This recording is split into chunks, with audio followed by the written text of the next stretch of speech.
The haunted minds থেকে আমি সিদ্ধার্থ। আপনারা শুনছেন আজকের গ্রাম বাংলা ভূতের গল্প, লাশটি হারিয়ে গিয়েছিল। রাত ঠিক 2:47। আকাশ জুড়ে কালো মেঘ, বজ্রপাতের প্রতিটি ঝলকানিতে কয়েক সেকেন্ডের জন্য আলোকিত হয়ে উঠেছে গ্রামের একমাত্র শ্মশানঘাট। চারিদিকে এমন নীরবতা যেন পৃথিবীর সমস্ত শব্দ কেউ চুরি করে নিয়ে গেছে। হঠাৎ মর্গের লোহার দরজা যেন কেউ ধীরে ধীরে কড়া নাড়ল। কিন্তু মর্গে তো আজ রাতে আর কেউ থাকার কথা নয়। দারোয়ান হরিপদ কাঁপা হাতে টর্চ জ্বালালো। আলো ফেলতেই দেখা গেল দরজার সামনে কাদামাখা পায়ের ছাপ।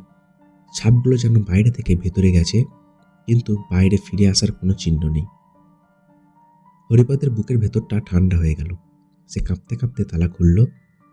দরজাটা ধীরে ধীরে খুলতেই বরফ শীতল বাতাস মুখে এসে লাগলো। মনে হলো কেউ যেন ঠিক কানের কাছে দাঁড়িয়ে নিঃশ্বাস ফেলছে। টর্চের আলো একে একে লাশগুলোর উপর পড়ল। তারপর হরিপদের হাত থেকে টর্চ মাটিতে পড়ে গেল। আজ সন্ধ্যায় যে অজ্ঞাত পরিচয় যুবকের লাশটি এখানে রাখা হয়েছিল সেটি নেই। লোহার ট্রেটা খালি, কিন্তু সবচেয়ে ভয়ঙ্কর বিষয় ছিল অন্যটা। ট্রের ওপর রক্ত দিয়ে লেখা মাত্র 3টি শব্দ, আমি ফিরে এসেছি। ঠিক সেই মুহূর্তে মর্গের অন্ধকার গভীর থেকে ভেসে এলো চাপা কর্কশ এক হাসি। হরিপদ দৌড়ে বাইরে বেরোতে গেল, কিন্তু দরজা নিজে থেকেই প্রচণ্ড শব্দে বন্ধ হয়ে গেল। তারপর শুরু হলো এমন এক রাত যার কথা পরের দিন গ্রামের মানুষ কেউ বিশ্বাস করতে পারেনি। কারণ সকালে মর্গের দরজা খুলে দেখা গেল হরিপদ বেঁচে আছে, কিন্তু সে শুধু একটাই কথা বারবার বলছে, ওটা লাশ ছিল না, ওরা অপেক্ষা করছে। লাশটি হারিয়ে গিয়েছিল। হরিপদের চোখে তখন আতঙ্ক জমে বরফ হয়ে গেছে। সে পাগলের মতো দরজা ধাক্কা দিতে লাগলো, বাঁচাও, কেউ বাঁচাও। কিন্তু বাইরে থেকে কোনো উত্তর এলো না। হঠাৎ মর্গের ভেতরে সব আলো একসঙ্গে নিভে গেল। চারিদিকে শুধু ঘন অন্ধকার, আর কাঁপতে থাকা হাতের টর্চটি আবার জ্বলে উঠল। দুর্বল আলোয় দেখা গেল কয়েক মুহূর্ত আগেই যে ট্রেটি খালি ছিল সেখানে এখন কেউ শুয়ে আছে। সাদা কাপড়ে ঢাকায় একটি দেহ। হরিপদের বুক ধরপড় করতে লাগলো। অসম্ভব, আমি তো নিজেই দেখেছি ট্রেটা খালি ছিল। সে ধীরে ধীরে এগিয়ে গেল, আর ঠিক তখনই সাদা কাপড়ের নিচে থাকা দেহটি আস্তে আস্তে নড়ে উঠল। তারপর যেন কেউ ভেতর থেকে কাপড়টি সরানোর চেষ্টা করছে। হরিপদ ভয়ে পেছুতে গিয়ে হোঁচট খেল। হঠাৎ মর্গের এক কোণ থেকে ভেসে এলো কর্কশ গলা, আমাকে কেন ফেলে এলে? গলাটি যেন একই সঙ্গে অনেক মানুষের। টর্চের আলো সেই দিকে ফেলতেই দেখা গেল দেওয়ালে সারি সারি কালো হাতের ছাপ। সেগুলো ধীরে ধীরে বড় হচ্ছে, যেন অদৃশ্য কেউ ভেতর থেকে বেরিয়ে আসতে চাইছে। ঠিক তখনই মোবাইল ফোন বেজে উঠল। স্ক্রিনে কোনো নাম্বার নেই, শুধু লেখা, মৃত্যুর কল এসেছে। কাঁপতে কাঁপতে সে ফোন ধরল। ওপাশে কয়েক সেকেন্ডে নীরবতা, তারপর একটি ফিসফিসে কণ্ঠস্বর, আমার লাশ খুঁজে লাভ নেই, আমি তো তোমার পেছনেই দাঁড়িয়ে আছি। হরিপদের শরীর জমে গেল। সে ধীরে ধীরে ঘাড় ঘুরিয়ে তাকালো। টর্চের আলো দেখা গেল মাত্র 1 হাত দূরে দাঁড়িয়ে আছে সে অজ্ঞাত পরিচয় যুবক। তার চোখ দুটো সম্পূর্ণ সাদা, ঠোঁট চিরে কোণ পর্যন্ত উঠে গেছে, মুখে অস্বাভাবিক এক হাসি, আর তার বুকের মাঝখানে বিশাল এক গর্ত, যেখান থেকে টপ টপ করে কালো রঙের তরল মেঝেতে পড়ছে। কিন্তু সবচেয়ে ভয়ঙ্কর বিষয় ছিল যুবকের পায়ের নিচে কোনো ছায়া নেই। সে ধীরে ধীরে বলল, আজ আমি আমার লাশ নিতে আসিনি, আরও একটা লাশ নিতে এসেছি।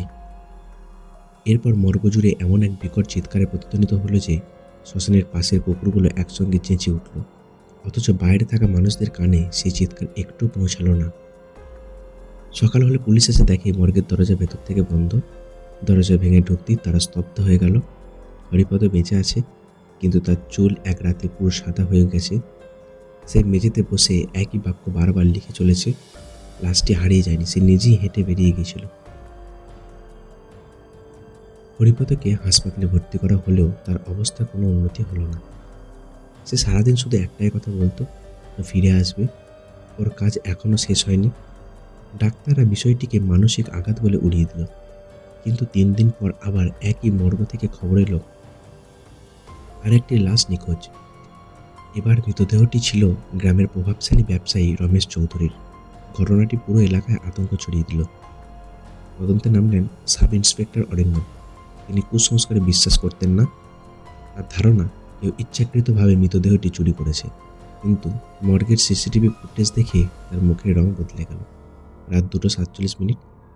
কোনো মানুষ মর্গে ঢোকেনি, তবু ক্যামেরায় স্পষ্ট দেখা গেল সাদা কাপড়ে ঢাকা মৃতদেহটি ধীরে ধীরে নিজেই উঠে বসছে। তারপর মাথা ঘুরিয়ে ক্যামেরার দিকে তাকালো। কয়েক সেকেন্ড স্থির দৃষ্টিতে তাকিয়ে থাকার পর সে ট্রেন থেকে নেমে অন্ধকার করিডোর ধরে হাঁটতে শুরু করলো। ঠিক দরজার কাছে পৌঁছাতেই ভিডিওটি ঝিমঝিম করে বন্ধ হয়ে গেল। শেষ ফ্রেমে শুধু একটি ছায়ামূর্তি দাঁড়িয়েছিলেন। পরের দিন গ্রামের এক বৃদ্ধ অরিন্দমকে ডেকে বললেন, 25 বছর আগে এই শ্মশানের পাশে 5 জন নিরীহ মানুষকে হত্যা করে গোপনে কবর দেওয়া হয়েছিল। হত্যাকারীরা সবাই পরে রহস্যজনকভাবে মারা যায়, কিন্তু একজন বেঁচে গিয়েছিল। অরিন্দম জানতে পারলেন সেই জীবিত মানুষটি আর কেউ নন, রমেশ চৌধুরী। অপরাধবোধে ভুগলেও তিনি কখনো সত্য স্বীকার করেননি। এবার যেন অতীত নিজেই ফিরে এসেছে।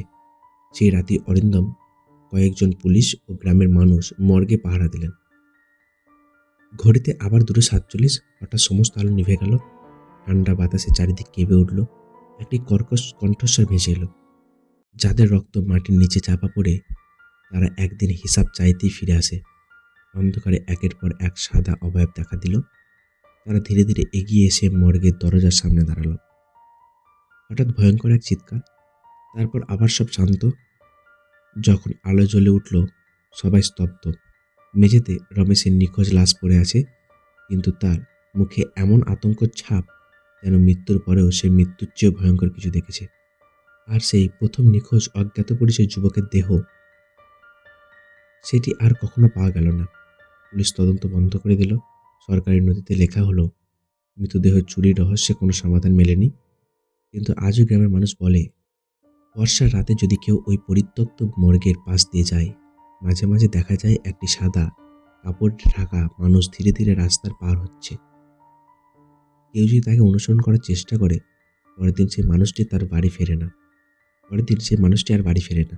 শুধু শ্মশানের মাটিতে নতুন এক জোড়া পায়ের ছাপ দেখা যায়, যেন আরও একটি লাশ হারিয়ে গেছে। আজকে এই পর্যন্তই বন্ধুরা। আবারও দেখা হবে কালকে এক নতুন গল্পের সাথে। গল্পটি ভালো লাগলে একটা লাইক করবেন। আরও এরকম নতুন নতুন ভূতের গল্প শুনতে চ্যানেলটিকে সাবস্ক্রাইব করবেন।